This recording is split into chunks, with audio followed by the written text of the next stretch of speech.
디모데후서 1장 10절에 보면요, 그분께서는 사망을 패하시고 복음을 통해 생명과 죽지 아니함을 밝히 드러내셨느니라 그랬어요. 여기서 죽지 아니함이 영어로 immortality라는 말인데, 이것은 불멸이라는 뜻입니다. 불멸. 생명과 불멸, 이걸 합쳐서 부활이라고 하는 겁니다. 근데 생명이 빠져버리면 심판의 부활도 될 수 있어요. 생명과 불멸, 불멸을 밝히 드러낸다. 이게 복음입니다. 근데 복음이라고 하는 것이 왜곡되면요, 그저 이 땅에 속한 것으로서 해석될 수가 있어요. 근데 그거는 하나의 비유적인 것이 될 수는 있지만도 본질이 될 수는 없죠. 복음의 본질은 생명과 불멸, 즉 부활을 드러나는 것이에요. 그러니까 만약에 이 땅에서 뭐 이렇게 누리는 것이 복음이라고 한다 그러면 바울이 고린도서에서 우리가 가장 불쌍한 사람들이다 이렇게 말했어요.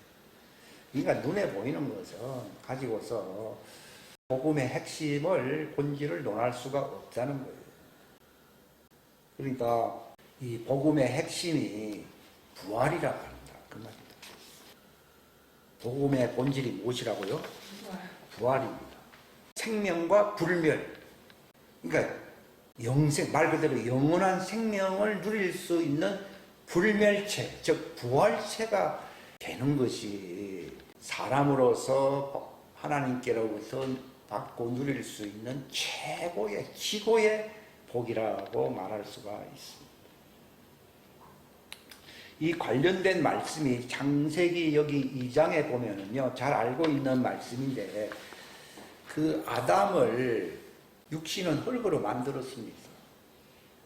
그런데 하나님이 생기를 그 코에 불어넣었다 하는 말이 이게 무슨 말인가 하면은 부활체가 되게 한다는 말입니다. 그 유다서에 보게 되면은 세상 사람들이 뭐 희죽거리며 뭐 이렇게 자랑하며 살고 있지만은 그들 안에는 하나님의 영, 생명이, 부활의 영, 생명이 없다 이렇게 말을 하고 있습니다. 그러니까 내가 교회 다니면서요, 세상 거 자랑하면요, 저는 세상에 있는 사람들보다 못합니다. 세상. 그러니까 그들 속에 생명의 영, 부활의 영, 성령, 생수가 없으면 세상에서 제일 불쌍한 사람이 됩니다. 그러니까 하나님이 생기를 불어넣으니까 육신으로 살게 한 게 아니라요, 육신이 이렇게 벗겨집니다. 이렇게 눈에 보이지 않은 생혼이라고 하는 이 부활체가 되어 가지고서 에덴이라고 하는 신비한 하나님의 성전, 새 예루살렘의 모형, 하나님의 왕국에 들어가서 살게 한다 그 뜻입니다.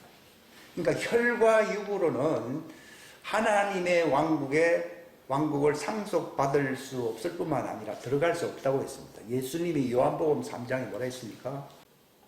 네가 다시 태어나질 아니하면은 하나님의 왕국을 볼 수가 없을 뿐만이 아니라 네가 물로 태어나든지 성령님으로 태어나질 아니하면은 그 뜻입니다. 원래 번역이 묘하게 돼 있는데 종들과 하나님의 아들을 표현해서 얘기하는 겁니다. 에스겔 36장에 물로 그들을 씻는다고 되어 있잖아요. 그러니까 물로 그렇게 씻든지 이제 하나님의 영으로 태어나든지 하는 얘기입니다. 하든지 하지 아니하면은 하나님의 왕국에 들어갈 수가 없는 일이 돼 있어요. 그러니까 아담을 생명수 물로서 씻음 받은 흙으로 지어서 안 지었어요. 이게 몸을 맑은 물로 씻었다는 걸 얘기하는 거야. 놀라운 것이죠.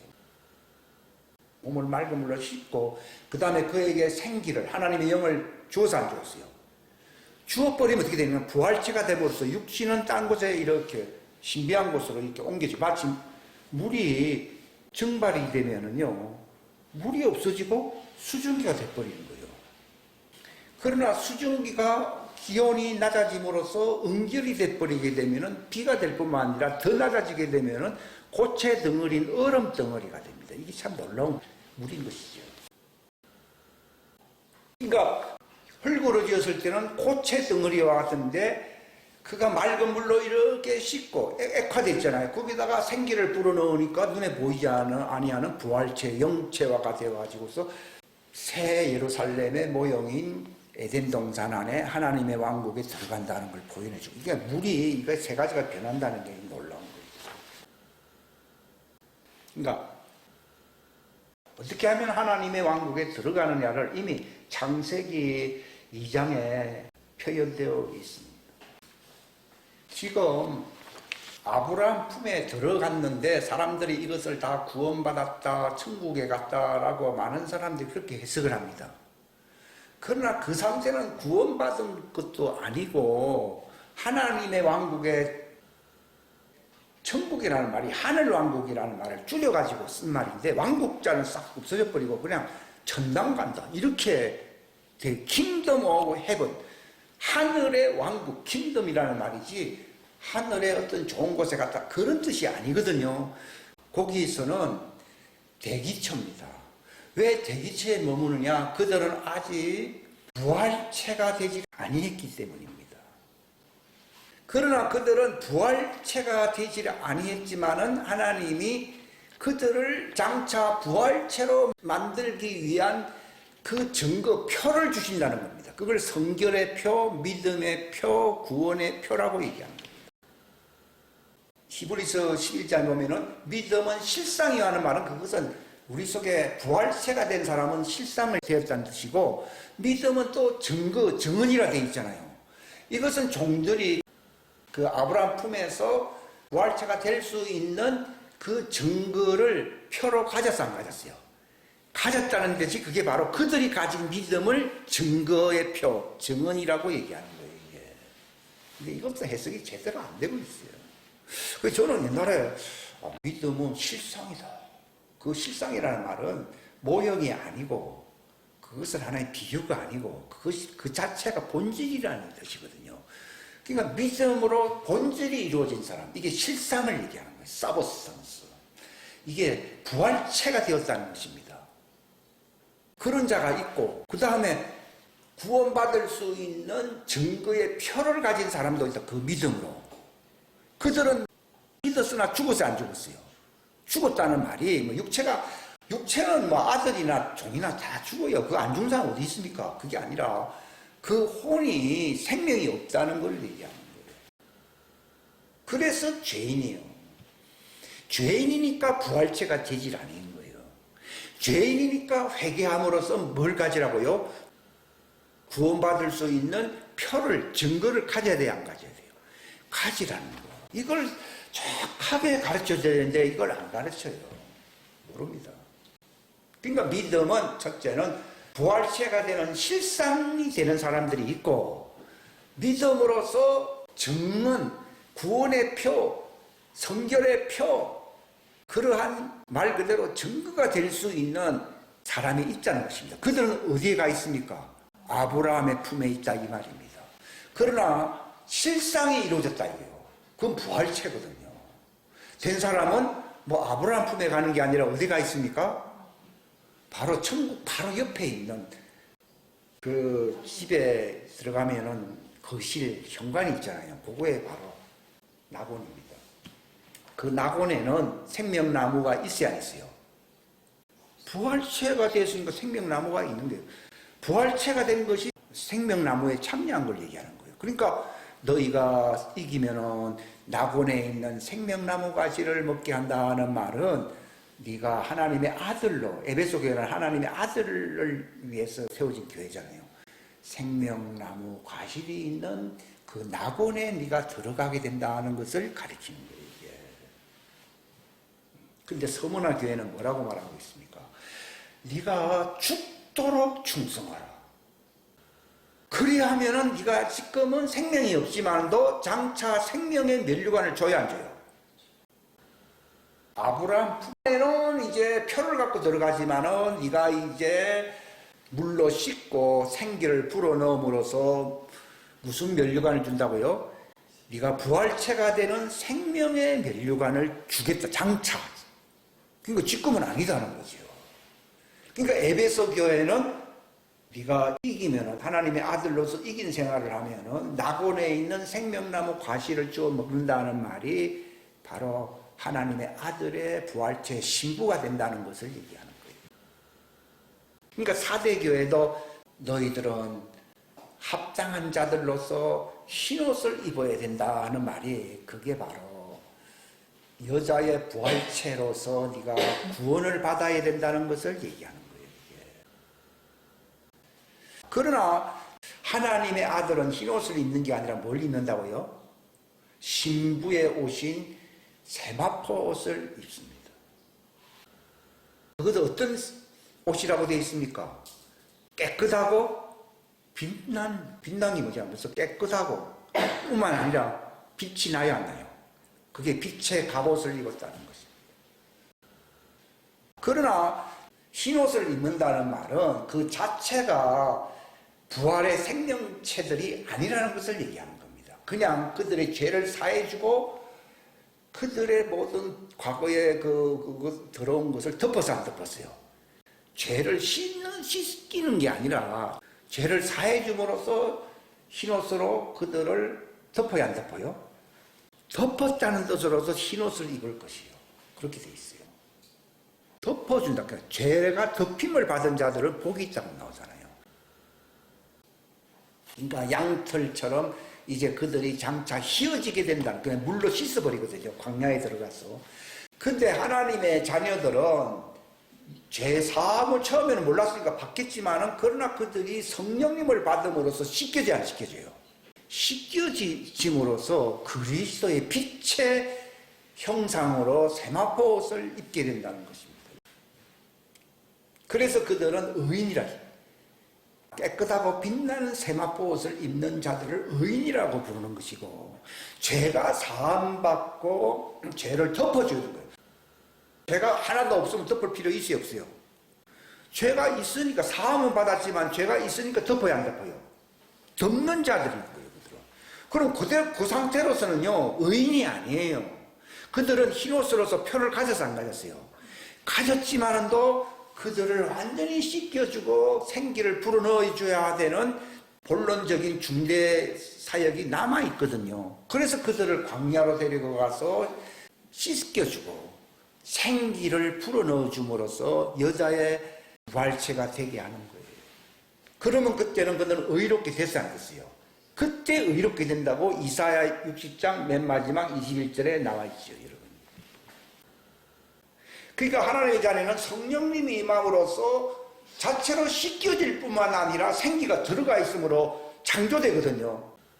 성령은 창조의 영이거든요. 그러니까 내 속에 속사람, 새사람의 부활체가 생기는 겁니다. 이걸 의인이라고 부릅니다. 이것은 마치 처녀와 임산부의 차이입니다. 처녀는 깨끗한지는 몰라도 아이가 없습니다. 근데 계시록 12장에 보게 되면은 하늘에 있는 한 여인을 바라보았는데 그가 신부의 모습이 마침내 그가 아들을 낳아서 안 낳았어요. 그게 바로 자기 속에 하나님의 아들이 출산되었다는 걸 얘기하는 거예요. 계시록 12장에 보면. 그것도 제대로 해석이 되어 있지는 않습니다. 그 진리를 알게 되면은 자유롭게 되지요. 그러니까 우리가 왜 징징과 같이 탄식한다고 바울이 왜 말을 하는가 하면은 이 육체마저도 주님이 오신 날 부활체로 속사람만 부활체가 되는 게 아니라 이 육체도 부활체가 되기 위해서 짐진과 같이 탄식하면서 기다린다는 거예요. 이게 바로 죽을 것이 생명에게 삼킴바 된다는 겁니다. 이것을 이루시기 위하여 보증으로 성령님을 이미 우리 속에 주어서 새 사람, 그분의 아들의 형상 부활체가 되게 하신 분이시다라고 고린도후서 5장 5절에 말을 하고 있잖아요. 그러니까 자기 속에 속사람으로서 생명의 부활체가 된 사람이 있어요. 이게 아이를 뵌 거예요. 처녀는 아이를 뵈질 않았어요. 그게 종을 표시하는 것이. 그러니까 하나님의 왕국에는 처녀들도 있고 왕후들도 있다 이렇게 나오잖아요. 그러니까 하나님의 아들을 출생시킬 수 있는 구로하는 그 여인이라고 계시록 12장에 나와 있는데 그가 바로 신부. 마침내 아이를 낳게 된다는 말은 부활체가 완성되어서 주님과 결혼하기 위해서 하늘로 올라간다는 걸 얘기해요. 왜냐하면 육체와 결혼하는 게 아니고 부활된 몸으로서 예수님과 결혼을 하거든요. 이게 확 바뀌게 되면 예수님과 정혼이 과거에 끝났고 이제는 결혼함으로써 신부가 뭐가 됩니까? 왕후가 되는 겁니다. 하늘로 올라가는 이유는 신부가 왕후가 되기 위해서 올라가는 거예요. 그런데 이 땅에서 내 속에 그리스도의 형상, 남자아이를 임산을 하고 있지 않다면 정혼된 게 아니에요. 성령님이 들어오셨다는 말은요, 비록 육체로는 예수님과 떨어져 있지만도 이미 성령으로는 교통을 하고 있지 않았어요. 교통을 하고 있으니까 내 속에 그분의 아이를 뵀어요, 안 뵀어요? 뵌 거예요. 그럼 언제 결혼하느냐? 이 육체는 율법하에 있거든요. 율법하에 있는 육체는 벗겨지고 내 속에 있는 이 부활체가 드러남으로써 내 육체도 새로운 영광의 몸으로 변한다고 되어 있잖아요. 변하게 되면은 예수님의 상처가 사라져버립니다. 왜? 우리 때문에 육체 안에서 범죄하는 우리를 위해서 그분의 몸이 상처가 있는 것이거든요. 이것이 예수님의 몸이 완전 영광의 몸으로 변화가 되고 우리도 그분과 하나가 되는 결혼잔치가 열리게 되는 거예요. 이거 얼마나 영광스러운 것입니까? 거기에 참여할 준비를 하고 있는 사람들, 그게 무엇으로 말미암았느냐? 그게 복음을 통하여. 사람들은 입술로는 복음이라는 말을 많이 하거든요. 그런데 이게 인간의 말로 가르침으로 신학으로 어떤 전통으로 외쳐지면 효력이 없어요. 그 복음을 증언한다고 되어 있어요.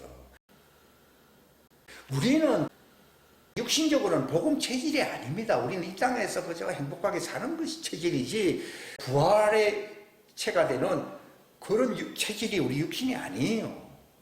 그래서 우리는 육신적으로는 뭐 부활을 논할 수도 있고 복음을 논할 수는 있어요. 그러나 그건 효과가 없어요. 성령님은 바로 그 부활체로 창조하시는 분이시거든요. 그 성령이 바로 그게 부활체와 직결되어 있어요.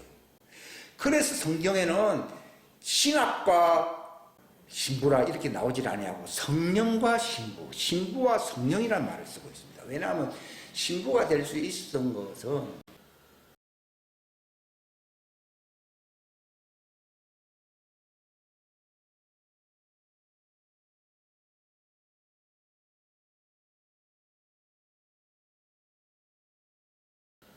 기름 부음을 얘기하는 겁니다. 그 안에 있었던 자들입니다. 이런 걸 사람들이 참 믿기가 어렵습니다. 그러니까 예수님이 요나의 아들 시몬아 하는 말은 네가 육신적으로는 아담의 후예의 그 육체의 혈통으로서 요나의 네 아버지로부터 태어난 자들인데 내가 내 속에 있는 것을 십자가를 통하여 물과 피를 쫙 흘러버리게 되면은 네 이름은 이제 시몬이 아니라 베드로가 된다는 것입니다. 베드로라는 말은 반석이라는 뜻이 있거든요. 그게 무슨 말인가 하면은 그리스도 안에서 예정되어 있는 그 자들이 하나님의 아들인데 그 상태는 육체하고 아무 상관이 없어요. 예수님은 첫 태생으로 말씀으로 그리스도로 이미 만물 창조하신 분으로서 태초에 나타나신 분이십니다. 그러나 예수님은 나타나셨지만은 하나님의 자녀는 그 그리스도 안에 있어야 안 있어요? 있습니다. 그러니까 예수님의 목적은 그 상태로서 그냥 내가 주인이 되겠다고 하시는 것이 하나님의 왕국의 체제가 아니고 그분이 육체가 됨으로써 아담의 후예들과 또 시민들과 그리고 자기 속에 있는 그리스도 첫 태생이라고 골로새 1장 15절에 있잖아요. 그게 말씀 그리스도라고 제가 얘기했지요. 하나님의 독생자 그리스도입니다. 그때는 독생자 그리스도고 그가 바로 육체 안에 오심으로써 많은 아들들을 세상에 보내야 보내요. 보낼 때에 그는 독생자가 아니고 맏아들이 된다고 되어 있어요. 왜냐하면 많은 아들들을 영광에 들어가게 하신다고 되어 있거든요.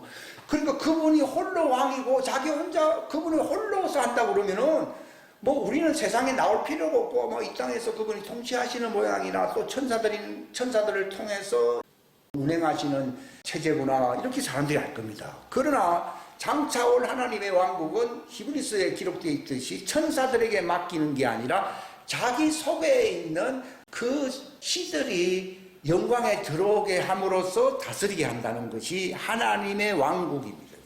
놀라운 겁니다. 그게 히브리서인데 그 히브리서 1장 2장도 잘 사람들이 모릅니다.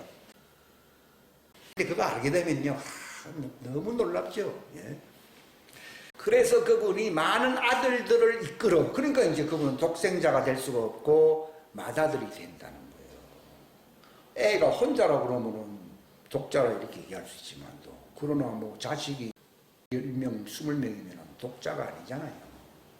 그러니까 많은 아들들을 이끌어 영광에 들어가게 하려고 그리스도가 마리아의 몸에서 육체로 수태되었을 때는 육신으로 태어난 요나의 아들 시몬도 있고 뭐 누구도 있고 많이 있었어요. 그러면서 하신 말이 그 이름을 막 변경시켜 주잖아요. 우레의 아들이다.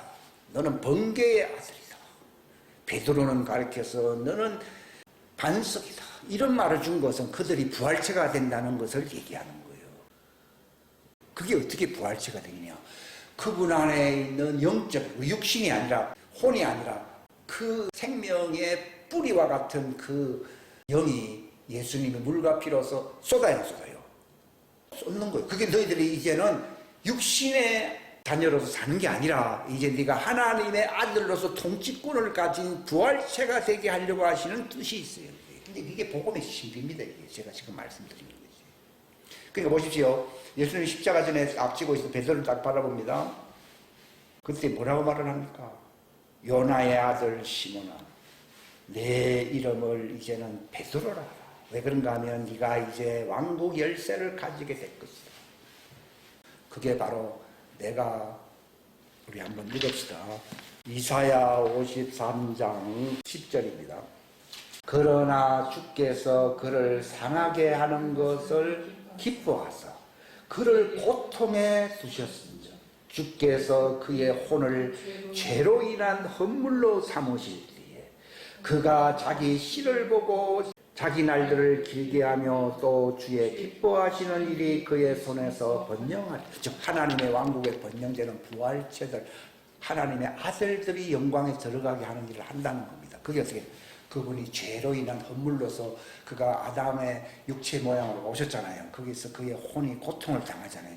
인간의 그 성과 연결된 것을 혼이라고 그러거든요. 그분도 육체로 인간이 되셨으니까 그가 죄의 제물로서 이제 육체로 온 것은 그 혼이 고통을 당하는 것이거든요. 고통을 당하게 되면 어떤 일이 일어나냐. 자기 속에 있는 생명의 씨를 보게 돼야 보게 돼요. 이게 흘러나오게 될 때에 그게 땅과 결합을 했잖아요. 예수님이. 물과 피가 땅으로 떨어졌잖아요.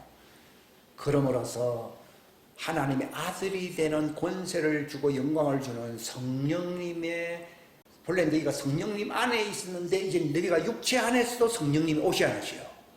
오심으로써 육체 안에서 부활체가 된다는 것을 얘기하는 거예요. 그게 하나님의 자녀가 되는 권세, 많은 아들들을 이끌어 영광에 들어간다는 그 말입니다. 이 말을 깨닫게 되면은 아, 내가 신부구나 하는 걸 알게 됩니다. 이게 결정적인 겁니다. 세상도 여성이나 남성이나 그게 유전자로서 확실하게 구분이 되는 것이거든요. Y 염색체고 남자는 X 염색체잖아요. 딱 구분이 되듯이요. 그분이 십자가에 pier렸을 때에 내가 육신으로는 여자로 태어나서 안 태어났어요. 태어난 걸 밭이라고. 옛날에 내 설교에 보면 밭에서 씨에서 열매로 간다는 말이 있죠. 그러니까 요나의 아들 시몬 할 때는 여자 아니에요. 여자인데 내 이름을 베드로라는 말은 남자가 돼야 안 돼요. 된다. 그래서 네가 남자 아이를 육체 안에서 여자가 아이를 낳잖아요. 그러니까 껍데기는 육체잖아요. 자기 속사람은 남자예요. 그러니까 껍데기는 여성이라 해도 자기 속은 남자 부활체가 되면은 바로 하나님의 왕국의 예수님의 형상과 일치하는 자들이거든요. 예수님의 형상과 일치한다는 말이 그게 남자라는 뜻입니다. 이게. 남자 부활체라는 얘기입니다. 종이 아니라 왕들이 된다는 것을 얘기하는, 왕후가 된다는 것을 얘기하는 것입니다. 이걸 확실히 아시겠습니까? 이걸 알게 되면요, 딴 세계 속에서 살게 됩니다. 그러니까 뭐 땅에서 내가 여자로서 괄시받고 여성으로서 괄시받고 이런 게 다 떠나버립니다. 그거는 내가 육신적으로 그렇게 살았다는 것 뿐이지, 자기 속에 그리스도의 황후가 되는 부활체가 속사람으로서 형성되었다. 내 운명이 바뀌는 거예요. 그래서 내가 육체는 여자로 태어난 거, 나도 육체는 여자입니다. 이건 아담의 후예라는 뜻입니다. 그런 내 속에서 남자를 배수하겠어요. 배게 되면은요, 이건 누구의 시입니까? 그리스도의 시잖아요. 자기 시를 본다고 되어 있잖아요. 내 시가 아니에요. 그리스도의 시가 부활체로 나타나니까 나는 하나님의 아들입니까? 사람의 아들입니까? 하나님의 아들. 그 시가 이제 드러나게 되면은 그것이 본질이 되는 사람으로 바뀌어 안 바뀌어요? 그게 부활한다는 것이에요. 완전히 속사람의 그리스도의 씨가 부활함으로써 거기에 걸맞는 빛나고 깨끗한 세마포를 입어야 안 입어요? 입게 되는 것이 그분의 상처난 몸이 완전히 회복되는 영광스러운 결혼식에 참여하게 된다는 것을 가르치는, 이게 믿어집니까? 이게 믿어져야 되는 거지. 그러면은 나는 그리스도의 신부입니다. 그건 자랑도 아닙니다. 그러니까 자기 정체성을 분명히 아는 거죠. 그러니까 하나님의 아들들의 구원이라고 하는 것은요, 죄를 씻는다는 그런 의미보다도 자기 정체성이 회복된다는 것을 얘기하는 겁니다. 소위 상자비유라고 하는 게 원래 상자비유가 아닙니다. 정체성을 잃어버린 아들이 세상에 힘들게 살면서 자기 정체성을 발견했어요. 발견한 이야기입니다. 그게 뭐 이상하게 살던 사람이 뭐 돌아왔다 이런 얘기가 아니고, 정체성을 우리도 잃으면 종같이 방황해야 하네요. 하는 거예요.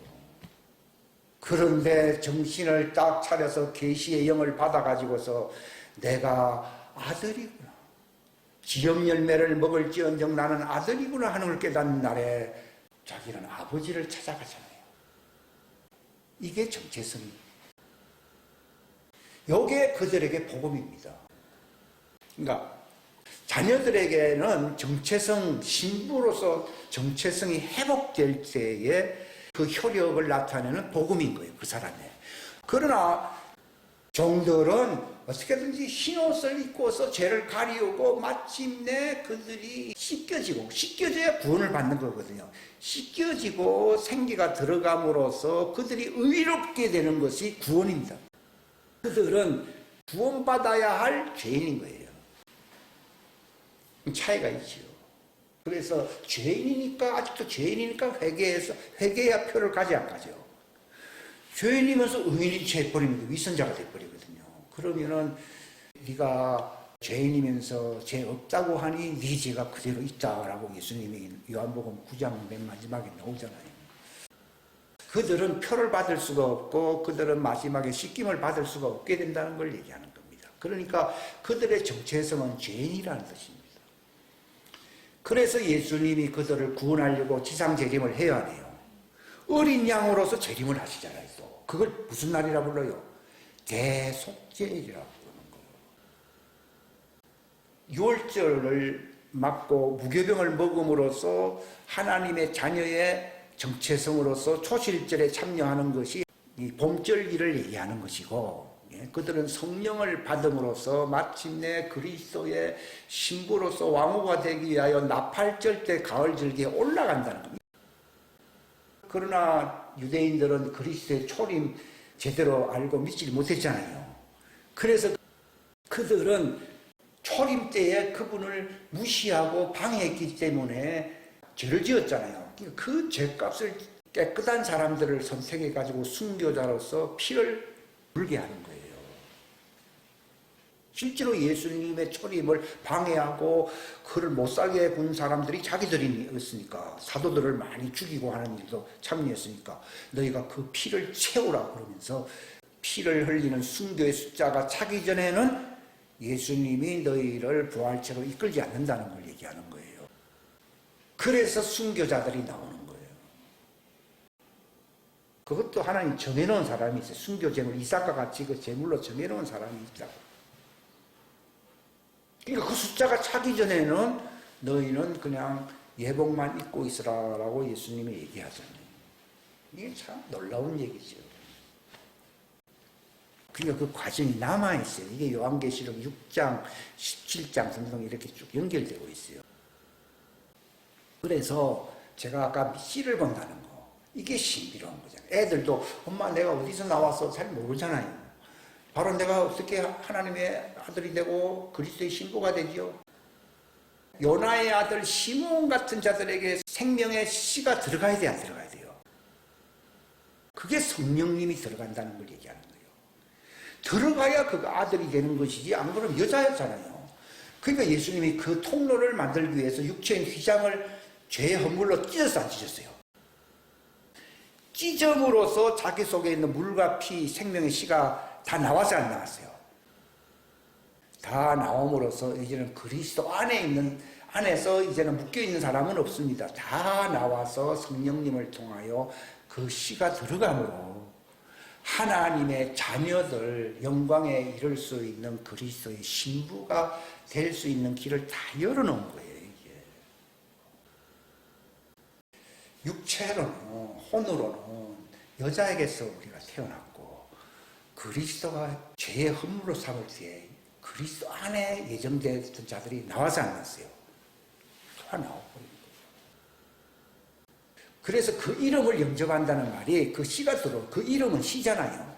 자기 씨를 보게 된다고. 그것을 받아들임으로써 하나님의 자녀가 되는, 종이 되는 게 아니라 하나님의 자녀가 되는 권세를 줍니다. 오늘날에는 교회 가면 무조건 뭐 다 믿으면 다 하나님의 자녀가 되었다고 다 생각합니다. 아닙니다. 하나님의 씨가 들어와야 됩니다. 예수님도 성령을 받은 뒤에야 너는 내 사랑하는 아들이라고 하늘의 문이 열려서 안 열렸어요.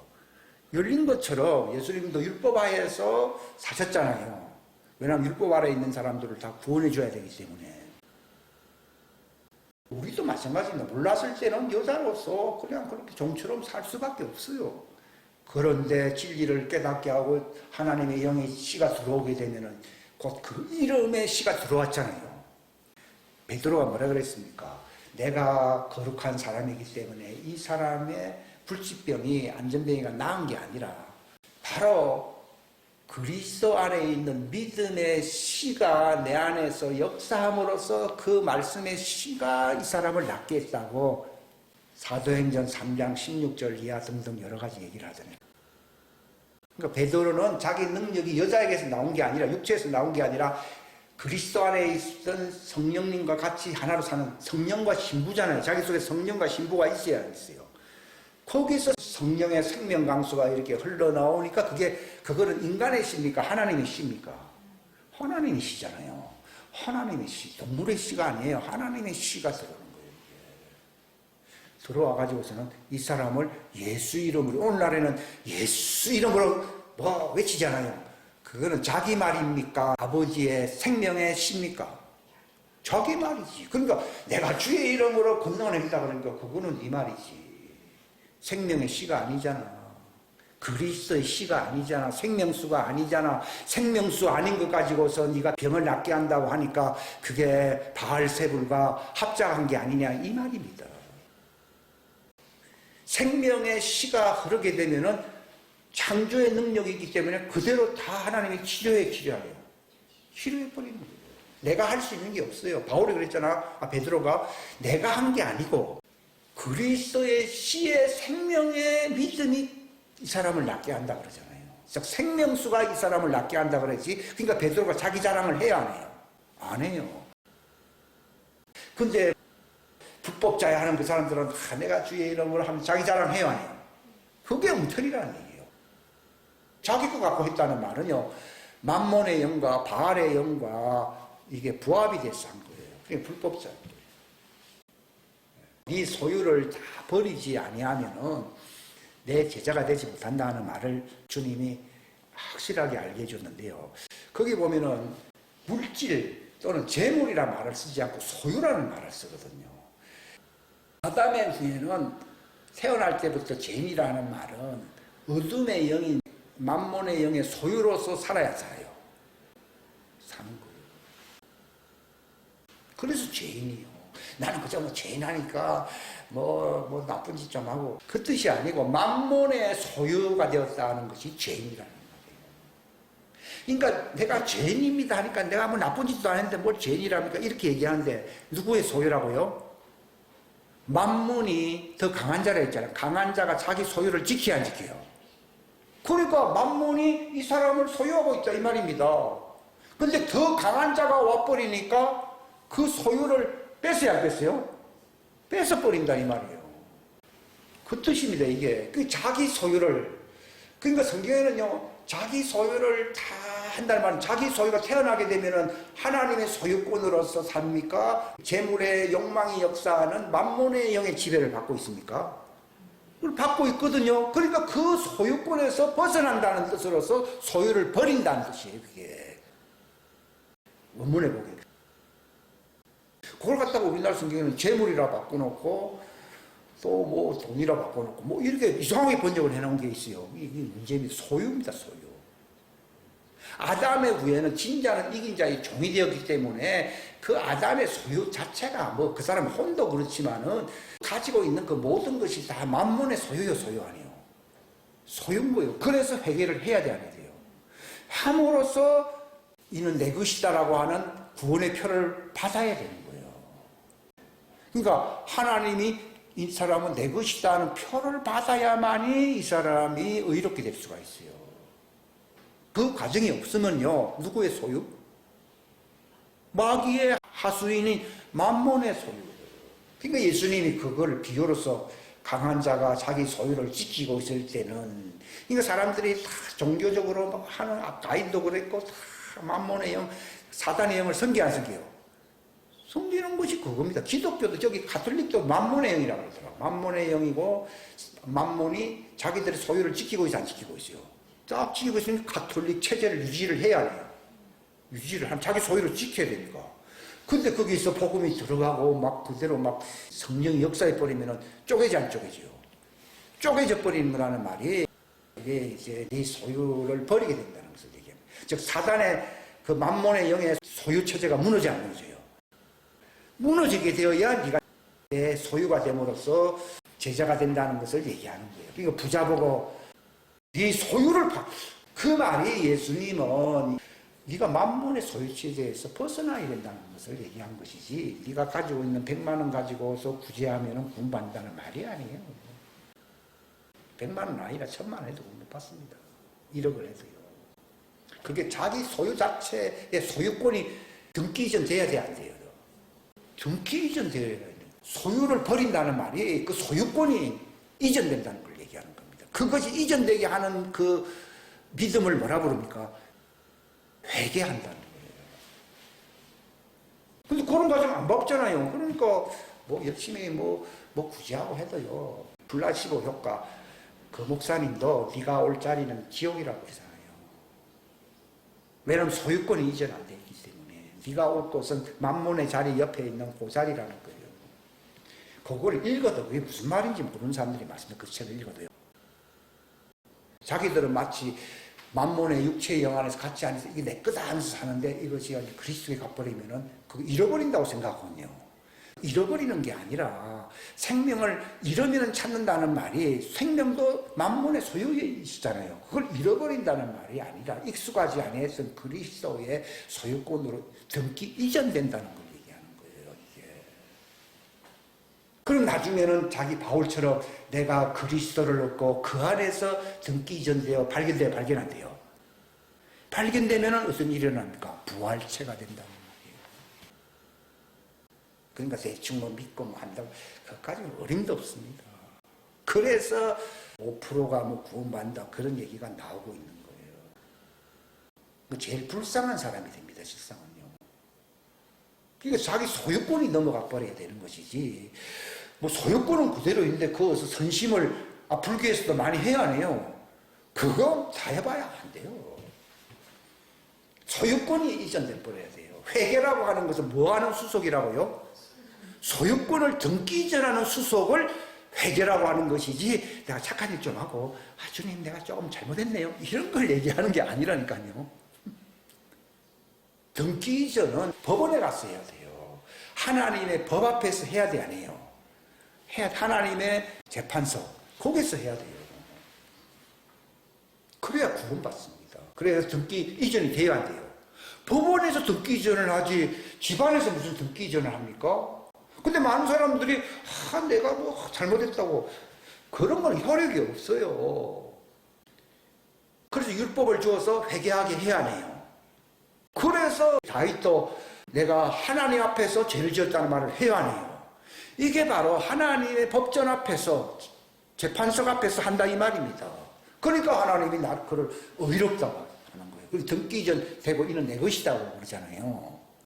그렇게 해야 구원받는 거예요. 하나님께 등기 이전 돼야 구원받는 것이지, 마귀가 그렇게 안 했는데 이거 내 건데 뭐 잔소리만 착한 일 한다고 해서 하나님 거 아닙니다 데려갑니다 다 데려가는 거, 등기 이전 안 돼 있으니까 사단이 기분 좋게 데리고 가는 거예요. 그러니까 이 복음이라고 하면서 등기 이전 시켜줘야 되는 거예요. 그거 안 됐지? 아니 지옥행이야. 지금 다 플라시보 효과로서 구원받았다고 착각하는 거예요. 종들은 등기 이전 돼야 돼요. 하나님의 표를 받아야 돼, 안 받아요? 그 소가 딱 돈 주고 사면은 어떻게 합니까? 주인의 오케이 목장 소유라면은 그 달구어진 그 불 가지고 환란을 통해서 인을 맡겨야 안 맡게 돼요. 인을 친다는 것이 등기 이전 된 거예요. 인이라고 하는 것은 이거는 그 등기 관할 사무소에서 쓰는 용어예요. 근데 그런 거하고 상관없잖아요. 그러니까 열심히 해도 소용없습니다. 결과는 뻔합니다. 근데 그것도 우리는 말 가지고 잔소리를 하는 게 아니라 내가 이걸 은근히 그 생명수강이 흘러남으로써 보여줘야 되는 거예요. 그러니까 그 생명수강이 감옥에서 싹 흘러내려오니까 간수가 언제 자기가 유대교도 아니잖아요. 그래도 형제들아 내가 어찌하면 구원받는 이 말이 나오게 될 때에 등기 이전 시켜버리잖아요. 각각 회개하여 침례를 받으라는 말이 등기 이전 되는 것이거든요. 침례를 물속에 한번 목욕탕에 들어갔다 나오면 된다는 게 아니라 하나님의 영으로 등기 이전 돼버려야 된다는 것을 얘기하는 거예요. 침례는 등기 이전의 법적인 행위인 것이지 이것이 교회 행사가 아니라니까. 오늘날 교회 행사로 받은 사람들 많습니다. 그들은 다시 등기 이전 해야 됩니다. 각각 회개하여 주 예수 이름이요. 자기 이름이 아니고 교회 이름이 아닙니다. 침례를 받아서 등기 이전 돼버려야 되거든요. 영국의 그 순진한 기독교를 쓴 C.S. 루이스는 내가 볼 때 하나님의 자녀인데 그가 40년이 지나도록 옥스퍼드 대학에서 가르치는 유명한 교수로서만 지냈거든요. 자기는 유물론자였는데 성령님의 바람을 통해서 자기하고는 정반대의 하나님의 영으로 이 소속은 그리스도 아니냐 이런 것 때문에 아무도 그를 다른 사람은 전도해도 이 사람은 전도하기 힘들었거든요. 근데 하나님의 영으로 너는 그리스도의 소속의 영으로 하나님의 것이 아니냐. 하나님의 아들은 본래부터 하나님의 소속이에요. 종들은 어디에 소속됐다고요? 만몬의 영. 아담이 진 자는 이긴 자의 종이 됐어야 안 됐어요? 된 거예요. 그래서 너는 너는 종신토록 흙을 먹으라고 되어 있잖아요. 사단에게 합법적으로 좀 권세거든요. 거기서 빠져나오는 데는요 어떤 절차가 있습니다. 근데 이게 스스로 되는 게 아니라 화해 사역자를 통해서 성령님이 강권적으로 역사해버립니다. 하나님의 자녀인 경우에 그거는요. 종들은 반드시 화해 사역자가 있어야 되고 하나님의 아들은 그냥 강수가 흐르면요 그 자기는 나는 그런 거하고 관심이 없는데 근데 네 소속이 그렇지 않냐. 탕자가 누가 전도를 받았습니까? 정신을 차렸습니까? 그게 하나님의 아들이에요. 전도자가 없어도 자기가 하나님의 영과 성령 안에 같이 있었기 때문에 소유권이 그분에게 있기 때문에 육신적으로는 종처럼 살아도 하나님이 사랑이 강권적으로 역사해버립니다. 그게 바로 하나님의 아들이라는 증거예요. 이걸 아셔야 됩니다. 근데 하나님의 자녀의 경우에는 꼭 전도자가 없어도 됩니다. 있으면 빨리 되는 거고, 없으면은 이 사람 순진한 기독교를 쓴 사람이 바로 예수 믿고서는 바로 그런 책을 써낼 수 있다는 것이 엄청난 일입니다. 실상은요. 엄청난 역사거든요. 바울이 보십시오. 그 사람이 막 예수 믿는 사람들 막 죽이고 한마디로 막 끔찍한 사람이었잖아요. 그런데 예수님이 빛 가운데 그에게 나타났어요, 안 나타났어요? 사람이 전도해서 주님이 직접 나타났어요. 주님이 나타나서 확 뒤집어져 버렸잖아요. 네가 나를 핍박하느냐? 놀래가지고 당신 누구십니까? 그러니까 나는 네가 핍박하는 나사렛 예수 돼버리니까요. 확 뒤집어져 버렸잖아요. 자기는 그리스도에 속한 사람이었거든요. 그리스도 안에서 예정된 사람이었거든요. 참 놀라운 것이에요. 그래서 당장 그가 바로 또 어디로 갔습니까? 시내산에 가서 거기서 지내면서 3년 동안 지내면서 성경을 또 확 예수님을 알았잖아요. 그래서 갑자기 또 사도가 됐어요, 안 됐어요?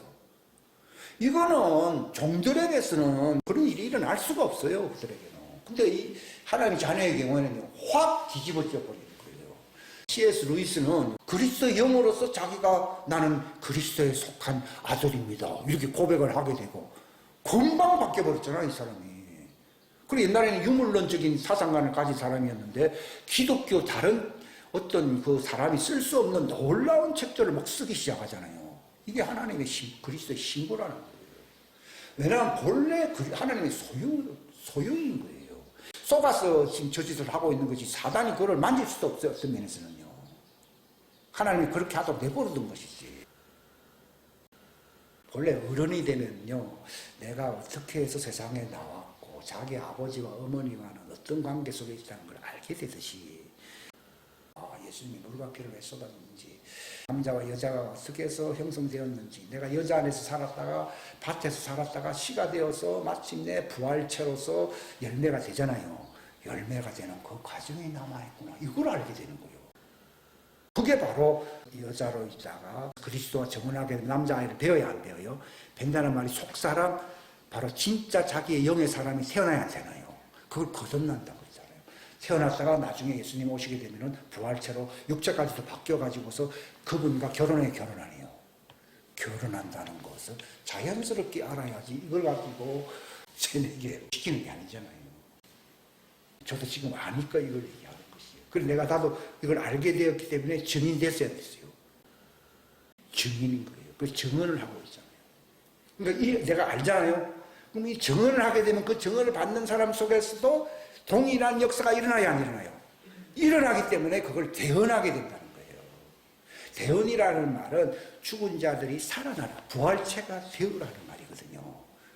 그래서 복음이라고 하는 것은 이 복음의 시, 생명수, 강수를 안 사람이, 정체성을 가진 증인들이, 정체성을 가진다는 말은 증인이 된다는 것입니다. 성령님으로서 내가 어떻게 나왔는지를 알게 된다는 것입니다. 그래서 그 말을 하게 되면은 다른 사람들에게도 동일한 효력과 역사가 반복되잖아요. 이걸 증언이라고 부릅니다. 증언을 우리나라 말로 쉽게 얘기하면 간증이에요, 간증. 이 사람이 간증하니까 다른 사람들도 그런 간증하는 일이 일어나야 안 일어나요? 일어나잖아요. 그게 바로 반복된다는 것입니다. 그러니까 예수님이 부활 안 했지만 나는 부활이고 생명이라는 말한 것처럼 내 말을 네가 믿으라 그러잖아요. 예수님 자기 속에 증언을 갖고 있잖아요. 이 말을 하니까 베드로도 이 말을 듣고서 지금은 몰랐는데 그 증언의 씨가 들어와서 안 들어왔어요. 그게 증언이라는 말이 믿음이라는 말이 같은 거예요. 이게 들어오게 되거든요. 이걸 사랑이라고 합니다. 성경에서 사랑이라는 말은요, 내 속에 부활체가 되게 하는 그 생명의 말씀, 강수를 사랑이라고 하는 거예요. 그 사랑이 들어왔잖아요. 그럼 나는 믿음을 가져야 안 가져요? 믿음을 가지게 되니까 내 속에 그리스도가 형성되는 거예요. 그래서 사랑과 믿음과 소망이라는 말을 쓰거든요. 믿음, 소망, 사랑, 이렇게 하는데 본래 그게 사랑, 믿음, 소망이에요. 그럼 사랑의 씨가 내 속에 들어와 버리니까 내가 믿음으로써 그리스도를 출산하게 되잖아요. 그 아들의 형상을 나도 갖게 되잖아요. 그러게 되면은 마침내 주님 오시게 되면은 나는 완전히 부활체로서 부활의 소망이 이루어지잖아요. 그래서 사랑, 믿음, 소망. 근데 그 중에서 제일 먼저는 뭐가 시작한 겁니까? 하나님의 사랑의 씨가 들어온 것이잖아요. 아버지가 있었기 때문에 내가 태어나게 된 것처럼 그 사랑의 씨, 그 사랑이 최고라는 말이 그 뜻입니다. 그러니까 부활됐으니까 뭐 다 지나간 겁니다. 믿음도 이 땅에서 육체 안에서 가지는 것이 믿음이잖아요. 근데 이제 하나님 왕국에 들어가면은 믿음도 필요 없고 이 소망도 이루어졌기 때문에 소망도 끝났습니다. 그래서 뭐는 남아 있습니까? 하나님의 말씀은 살아남아서 계속 하나님과 대화를 하잖아요. 그래서 하나님의 사랑은 영원히 있다는 거예요. 고린도전서 13장을 제가 해석을 한 것입니다. 기도하겠습니다. 하나님 아버지 감사합니다. 귀한 시간 허락하여 주심을 감사합니다. 이 사랑의 씨, 이것이 진리의 씨로서 우리 안에 부활체가 되는 사랑의 씨입니다. 이로 말미암아 우리 속에 증언을 가질 수 있는 믿음을 갖게 되었습니다. 이것이 이론이 아니고 정말 그리스도의 형상이 되는 이 참된 증언의 믿음을 갖게 되었습니다. 그리함으로 내가 마침내 부활의 소망에 이르게 될 것입니다. 하나님 믿음, 소망, 사랑, 그 중에 제일은 사랑이라고 말한 그 이치를 진리를 깨닫게 하심을 감사합니다. 하나님, 이 부활의 소망, 부활체 열매가 되기 위해서는 육체인 혈육 안에서 살았던 자들이 하나님의 사랑의 씨를 복음 선포를 통하여 우리가 받음으로써 내 속에 믿음이 생겨 그리스도가 내 안에 성전으로 세워지게 되는 것입니다. 믿음으로 말미암아 그리스도가 우리 마음속에 거할 수 있게 된다는 것입니다. 이래함으로 주 예수 강림하실 때에 부활체로서 완전한 그리스도의 신부로서 왕으로서 우리가 그 영광의 소망을 이루게 될 날이 찾아오고 있습니다. 하나님 믿음, 소망, 사랑을 알게 하심을 감사합니다. 하나님 이 생명과 불멸을 대언해 주신 이 복음의 진리를 확실히 알 수 있는 시간이 되게 하심을 감사합니다.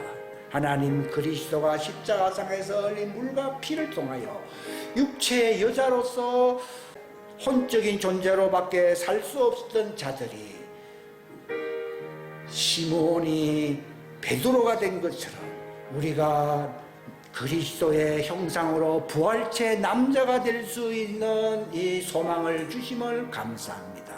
이제 이 소망이 완성될 날이 찾아오고 있습니다. 하나님 놀라운 이 왕국 복음의 신비를 깨닫게 하시옵소서. 함께하여 주시기를 간절히 바라옵고 우리 주 예수 그리스도의 이름으로 간절히 기도하옵나이다.